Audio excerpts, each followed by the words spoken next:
നമസ്കാരം. റഷ്യ-യുക്രൈൻ യുദ്ധം അവസാനിപ്പിക്കാനായി ചില നിർണായക നീക്കങ്ങൾ ഇന്ത്യ നടത്തുകയാണ്. ദേശീയ സുരക്ഷാ ഉപദേഷ്ടാവ് Ajit Doval Russian president Vladimir പുടിനുമായി കൂടിക്കാഴ്ച നടത്തി.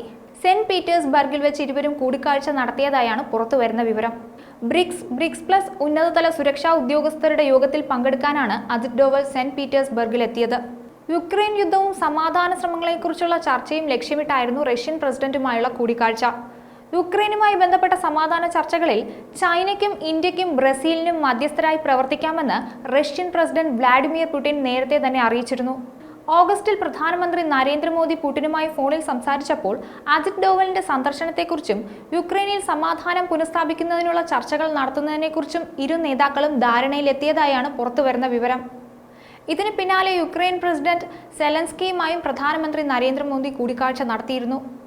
യുദ്ധം അവസാനിപ്പിച്ച മേഖലയിൽ സമാധാനം പുനഃസ്ഥാപിക്കുന്നതിനെക്കുറിച്ച് ഈ കൂടിക്കാഴ്ചയിലും ചർച്ചയായിരുന്നു. അതേസമയം യുക്രൈനിലെ റഷ്യൻ സേനയ്ക്ക് വേണ്ടി ജോലി ചെയ്യുന്ന ഇന്ത്യക്കാരിൽ 6 പേരെ റഷ്യ മോചിപ്പിച്ചതായി രൺധീർ ജസ്വാൾ വ്യക്തമാക്കിയിരുന്നു.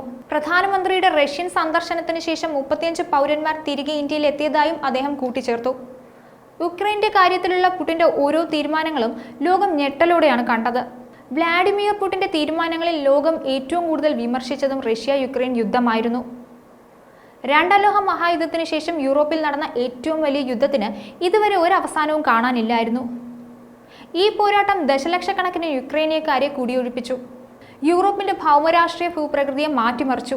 വിതരണ ശൃംഖലയെ തടസ്സപ്പെടുത്തുകയും പണപ്പെരുപ്പം വർദ്ധിക്കുകയും വലിയ സാമ്പത്തിക അനിശ്ചിതത്വത്തിന് കാരണമാവുകയും ചെയ്തുകൊണ്ട് ലോകമെമ്പാടുമുള്ള സമ്പദ് വ്യവസ്ഥയെ ബാധിച്ചു. വർഷങ്ങളായി റഷ്യ-യുക്രൈൻ യുദ്ധത്തിന്റെ അവസാനത്തിനായി ലോകം കാത്തിരിക്കുകയാണ്. റഷ്യ-യുക്രൈൻ യുദ്ധം ലോകത്തെ പ്രത്യക്ഷമായും പരോക്ഷമായും ബാധിച്ചിട്ടുണ്ട്. യുദ്ധം യുക്രൈന്റെ സാമ്പത്തിക സ്ഥിതിയെ പിന്നോട്ട് വലിച്ചിരുന്നു. ഒരു കാലത്ത് ഏറ്റവും ദരിദ്രമായ സോവിയറ്റ് റിപ്പബ്ലിക്കുകളിൽ ഒന്നായിരുന്നു യുക്രൈൻ. 1991 സ്വാതന്ത്ര്യം നേടിയതിനു ശേഷം വികസ്വര രാജ്യം കൈവരിച്ച സുപ്രധാന പുരോഗതിയെ ഈ യുദ്ധം താറുമാറാക്കി. സംഘർഷത്തിന്റെ ആദ്യ വർഷത്തിൽ രാജ്യത്തിന് GDPയുടെ 30 മുതൽ 35% നഷ്ടമായി. യുക്രൈനിലെ ജനങ്ങളുടെ വരുമാനം കുത്തനെ ഇടിഞ്ഞു.